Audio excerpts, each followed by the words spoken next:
আসসালামু আলাইকুম ভিউয়ার্স।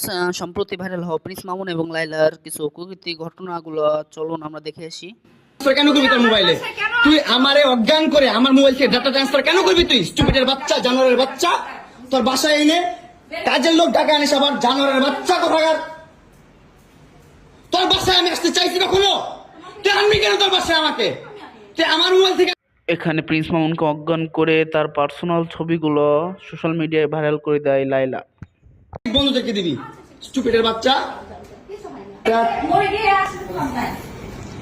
একটা ছেলে কতটা অসহায় হইতে পারে ভাই, কতটা অসহায় হইতে পারে আমি বুঝাইতে পারবো না। আমি একটা দুইটা মামলা না, 5টা মামলা করছে এই মহিলা আমার নামে।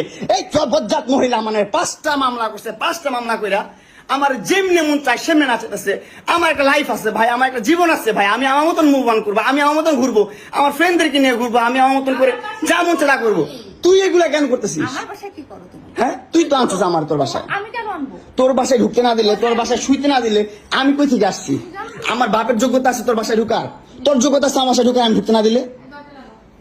হ্যাঁ, সিকিউরিটি কল দেস, ইলেট ফোর্স কল দেস।